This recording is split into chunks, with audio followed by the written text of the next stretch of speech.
Hi, I'm Adham Karim out of University Hospitals in Cleveland, and I'll be presenting this case. So I have no financial disclosures. This is about an 86-year-old woman. She came in with a history of coronary artery disease, hypertension, type 2 diabetes, atrial fibrillation, peripheral vascular disease, and she actually had a right BKA about 4 years prior at an outside hospital. On presentation, she had a non-healing wound in the back of her left Achilles, and she was also complaining of some new gangrene of the toes for the past few weeks. The medications she was on at the time of presentation was atorvastatin, metoprolol, lisinopril, and clonidine. Her vital signs were heart rate 67, blood pressure 140/70, afebrile, and satting 1 Romaire. If you look at her med list, actually, you'll notice that she was not on aspirin, despite being a known vasculopath. So we fixed that. And a few subtle findings on exam.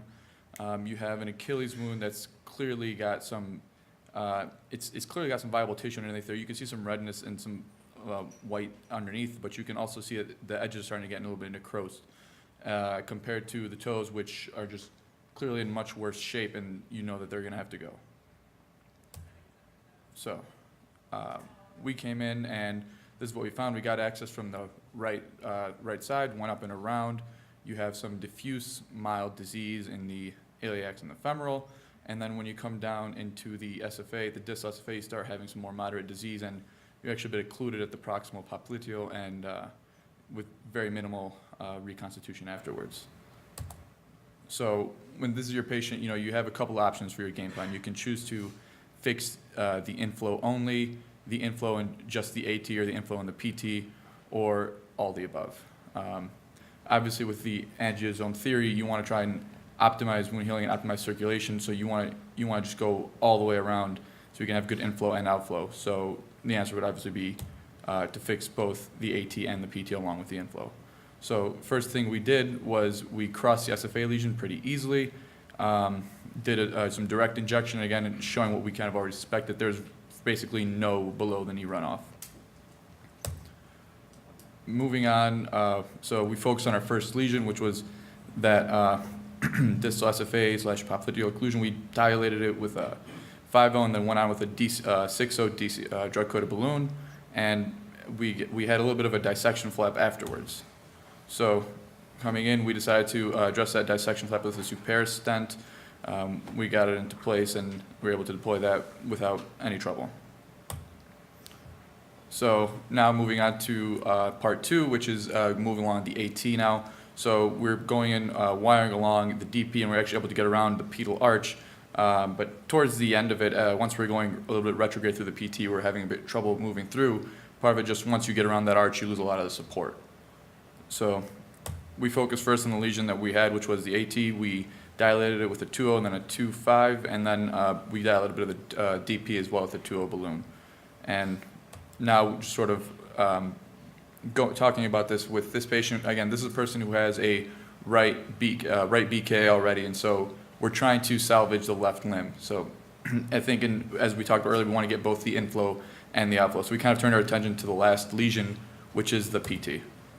And coming in here, we weren't really able to go retrograde again because of the difficulty getting support around the arch, so we came in anterograde from the PT, and here we are just, again, having a lot of trouble advancing the arch. There's a lot of calcification.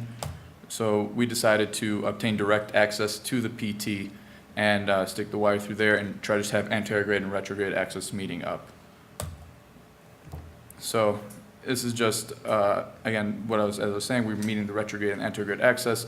If you look at the middle slide, you'll see, kind of just meets perfectly, and boom, right there.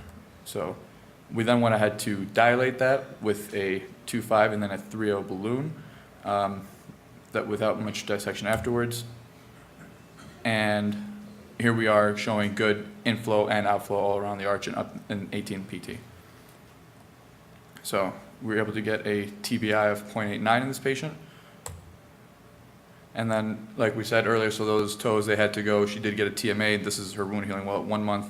And as for the Achilles, we were able to get a skin graft on, and at 6 months, this is what it looked like, markedly improved.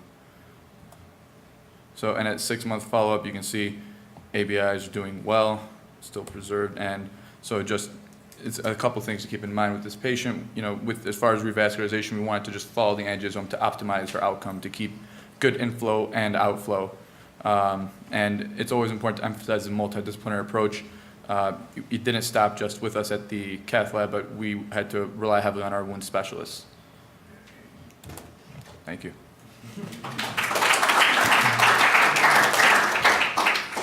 Any questions or comments?